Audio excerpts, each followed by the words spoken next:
Welcome back, everybody. It's another episode of Business Breakthroughs. I'm your co-host, Chris Angel, here with your host, Michael Millay and Andrew Honigsfeld. Gentlemen, good morning. Hello. Good morning. Good morning. We, listen, truth be told, we just stopped recording and we just started recording because we realized this was gonna be a long episode if we made this one episode. So Yep. We are fresh and hot on the heels of the scenario, the situation, the issue that I brought up at the end of the last episode. So let me reframe that, and then we can kind of go to town on it. So the challenge that I'm seeing in the industry, in the real estate industry, is that there's a direct correlation to the number of teams as they started to grow to when the Millionaire Real Estate Agent book came out. And the book was great. Like, this isn't about shaming tools. Tools are awesome. Right. Yeah. What's missing, the presence of which would make a difference, is that people own who they are as they use the tool. But that didn't happen with a lot of people saw the book and they're like, oh, this is how you do it, so let's go do it. And they built teams that don't retain their agents. So the team owner, the business owner, has a revolving door in their business, and it's actually not fulfilling for them. Yeah. And so this is where we're coming into. Like, what I want to know is, and the title of this whole series has been the fundamental mindset that has to go into building a good team. And it's clearly not a tool. Right. So go for it, Michael. No, you go ahead. Well, I was just going to reiterate that it is like, we talked about it last time, but, just to bring it back in, it's like, look, there's not one tool that's going to be the solution to your hiring woes or your team building woes. Yeah. Yes. It really has to be ingrained in who you are, and you have to be building the team that way. Or, as you pointed out, people are going to be leaving your team, or if they don't leave, even if they don't leave, you're going to be sitting there going, I hate this. Right. What am I doing with these people right here? Yeah. I don't like this process one bit. Right. So, and really, like, there's a few fundamental pillars of management and team building in any business. Mm-hmm. Mm-hmm. And really what we're pointing to with that whole thing, and even the commitment versus attachment that we were talking about last episode, is making requests, actually asking for specifically what you want. And I know we've kind of touched on that over time in previous episodes, but it's like, as Andrew likes to say, if you need something by 5 o'clock and you say, hey, person who works with me, number A, I need this done today, and they get it to you by 9 p.m. instead of 5 p.m., and you're like losing your over it, like, you kind of didn't really ask for what you actually wanted. You asked for by the end of the day, which could mean midnight. And that's what they heard.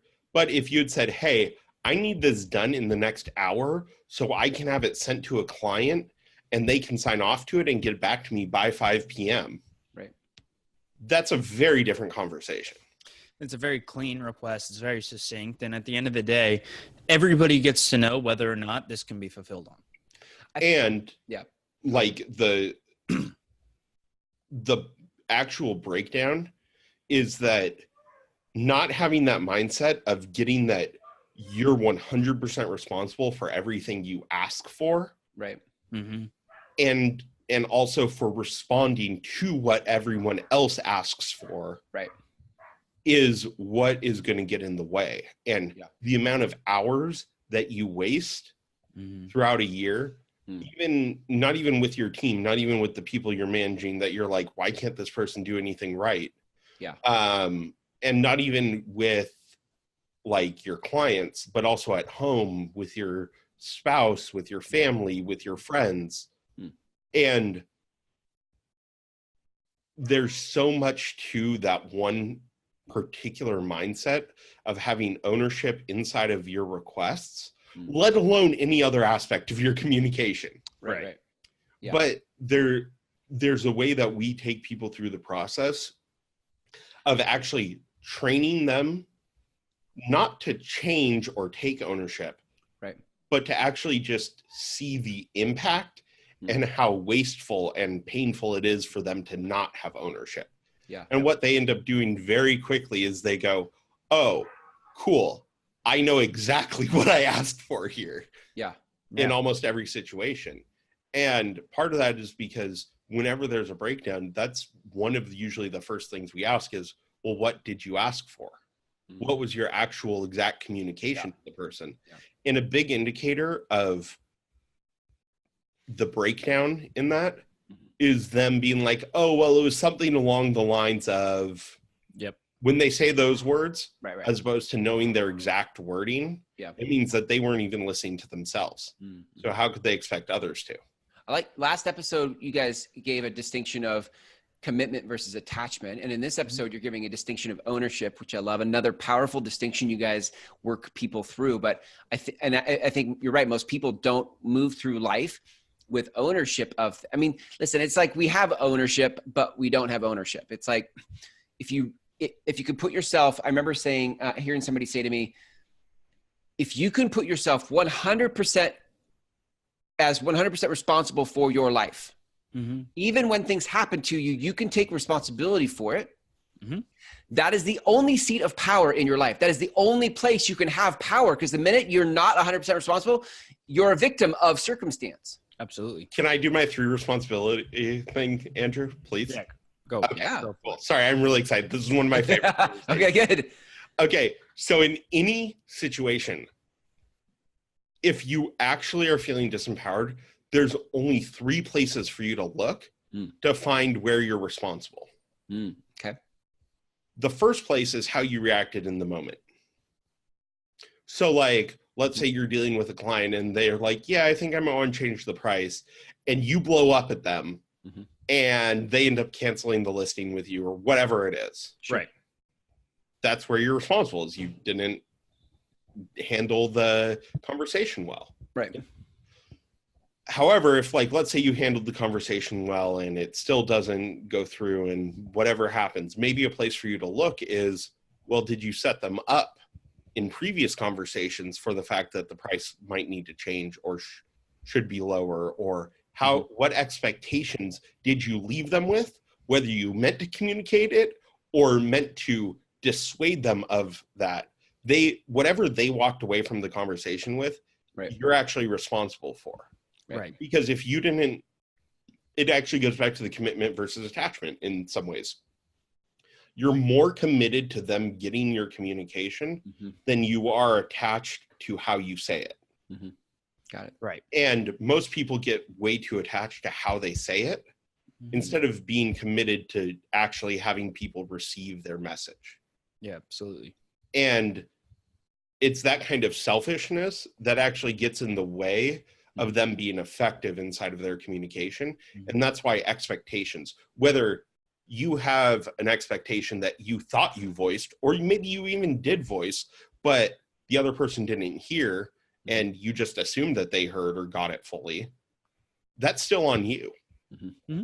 And then, so that's number 2, expectations. And then the third place is choosing to be engaged in that situation or relationship to begin with.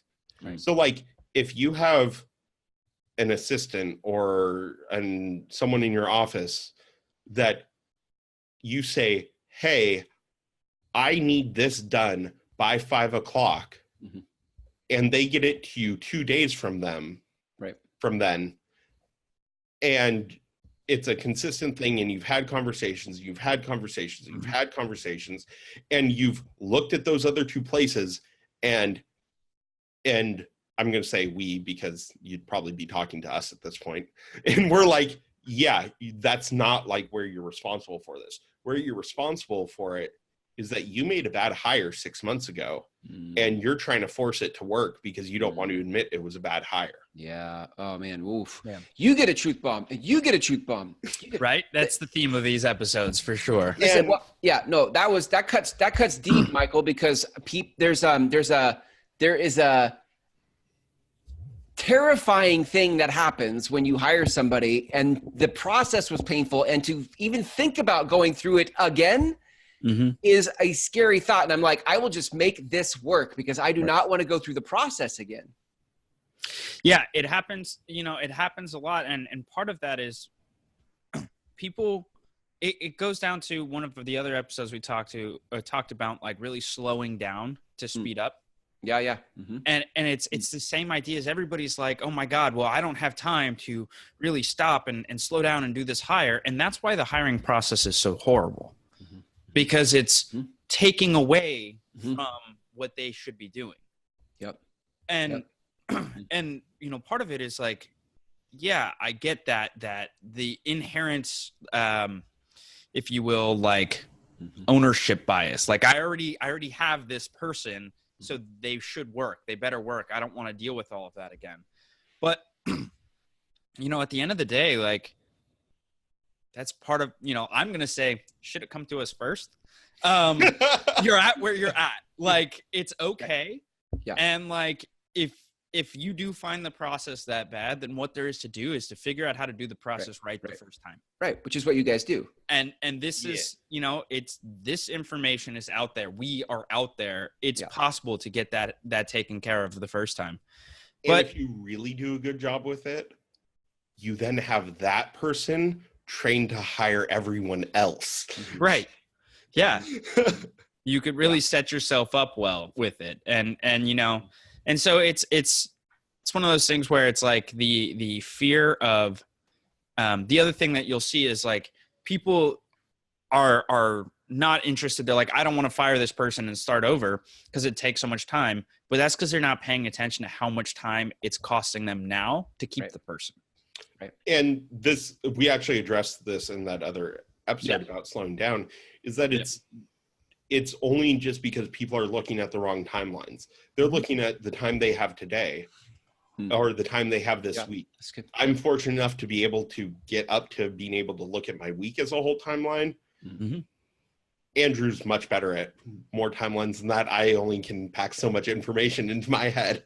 Yeah. But it's like, if you start looking at it as over the course of a month or a year or 5 years of dealing with the same issue with this person, you get really clear really quick just how much time is wasted with this person. Because let's say you have a problem even once a month with someone that you then need to spend an hour or two every month sorting out a breakdown. And that's being like super generous with this problem employee. Usually for a problem employee, it's once every couple days or once a week or something. Or once a day. Very likely. Trying to be nice.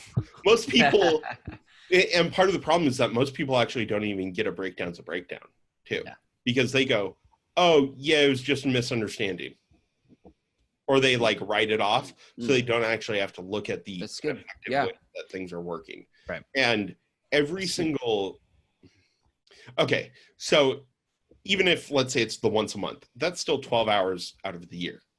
And then like even taking it a step further is like every single thing that is a breakdown, even the stuff that's just a miscommunication, is actually a structural thing in your business that you have yet to become responsible for.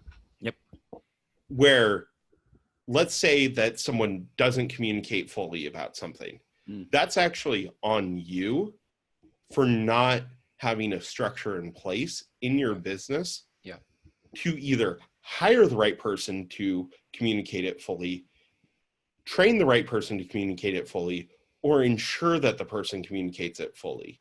Right. And so at some level, it's always on you and the structures you're using. And structures are different than tools, as we said before. Because it's, are you more committed to people getting the result? Or are you more committed to having it be your way? It makes me think of, when you talk about that, I think of like, again, somebody goes, oh, communication. Well, it's a communication thing. So they go read a book on communication, right? And then they try the thing the book said about communication. What's that? Great way to practice communication by yourself reading a book. Right. Yeah. Right. But I mean, but that's to the whole point of what you guys are saying. That's not a tool, and you won't find the answer in a book. A book can be helpful, but unless you can really have self-awareness, which is a hard skill to teach, but it is about you developing your self-awareness of who you are, what your strengths are, what you can own, where you can take ownership and responsibility. And from there, now you have hope that a communication book could actually be helpful. But, yeah. And there's Right. actually something interesting about your, like self-awareness, right? Yeah. To a degree, right? I consider myself having a high degree of self-awareness. And even with all of the self-awareness I have, if I don't have anybody to point out the flaws in my life, Right. I'm just going to ignore them. Right. Because that's just how that works. And like, Really good. you are only able to see, like, so I might read a book, right? With all of my self-awareness, get some new things and implement that. And I'll fix this one area. Yeah. But all of this stuff on the outside of that didn't get fixed because I just didn't see it. Right. And so like having like Michael as my business partner, one of the things that he's there for is oftentimes to pop my ego and inform me that I can't get through the door because my head's too big and I should try that as the solution. But I actually have a great example to speak to that. Yeah, go for it. This morning, Andrew got to have a very wonderful, pleasant conversation with me about how Wink, wink. this one breakthrough that I had in this one area could potentially be in other areas in my life. And he pointed out about all of the examples ever. And that was fun to see and confront. But like, I mean, in some sense it is, because it actually got me, it held up a mirror for the truth of who I am. Because if I'm not connected to my truth and where I'm at, then I'm going to be walking based on the other, pretending I'm on some other mountain, so to speak. And instead of looking at where my feet actually are planted and moving from there. And the self-awareness piece, just to speak to how it gets developed. One thing that I've actually seen and started to notice is that the only reason people become self-aware, I've noticed, is because it's more painful for them to not be self-aware than it is to be self-aware.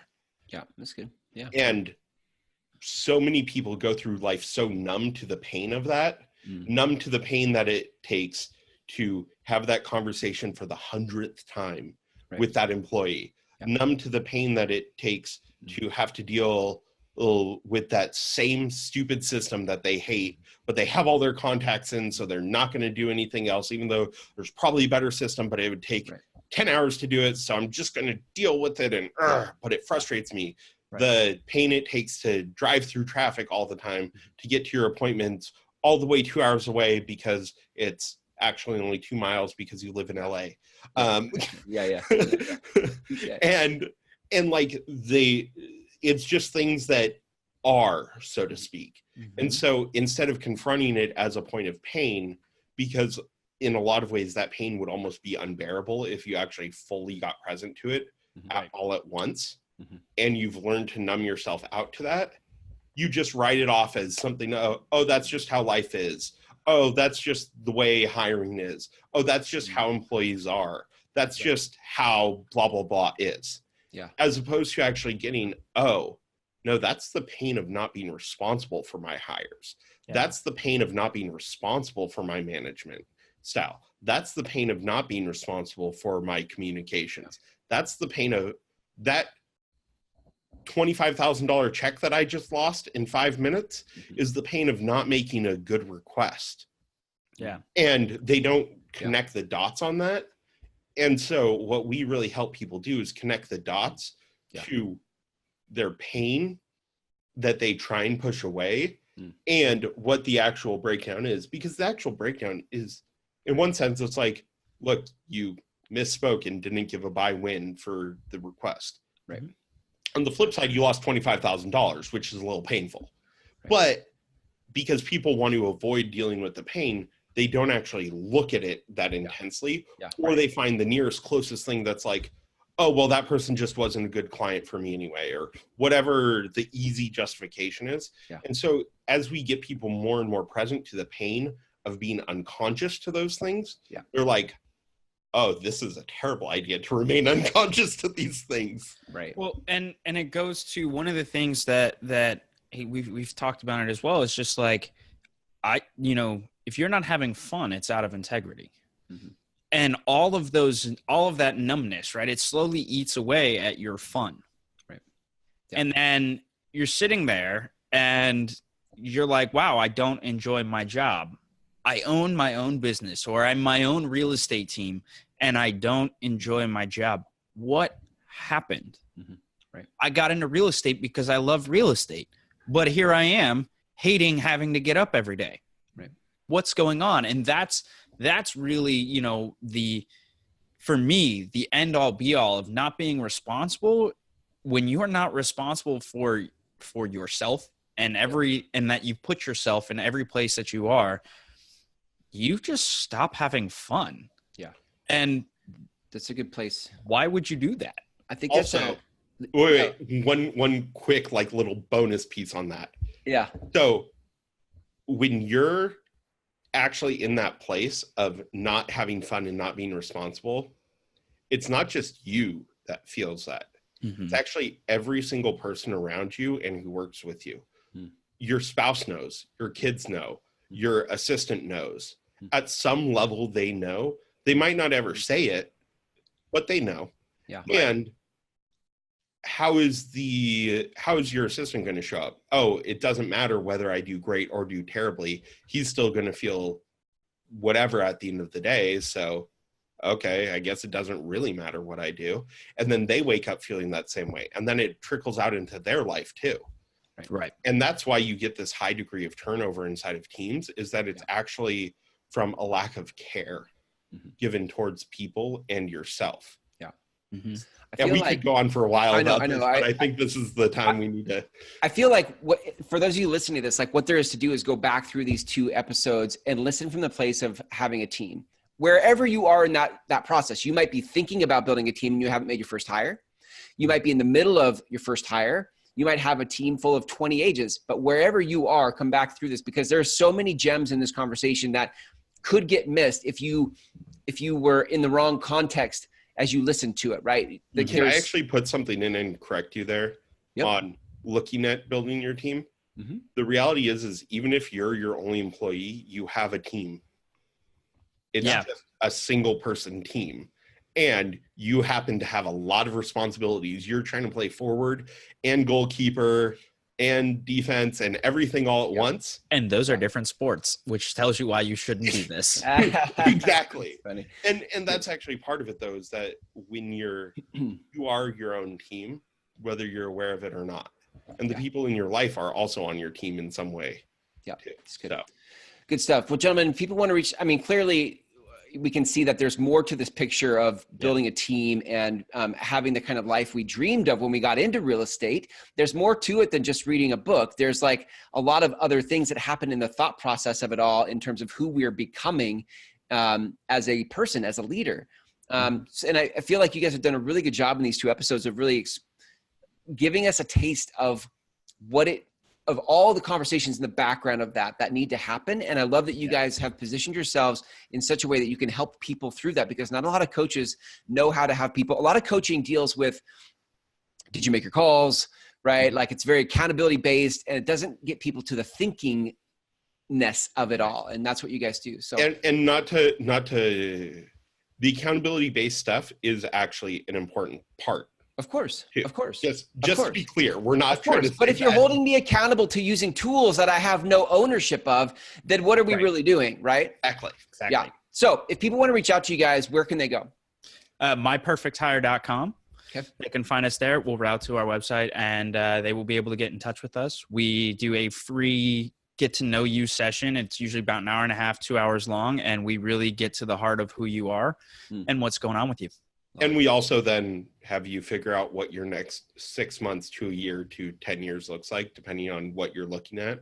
Yep. And even if you decide not to work with us, I guarantee you will walk away with, let's just say, as you now like to say, here's a truth bomb, here's a truth bomb, Nice. and all this stuff for your business that you can then take, and it will be of value. Yeah, you said it first, but good stuff. All right, gentlemen, thanks for another great episode. We'll catch you next time. Until then, take care and see ya. Definitely. See ya. Bye.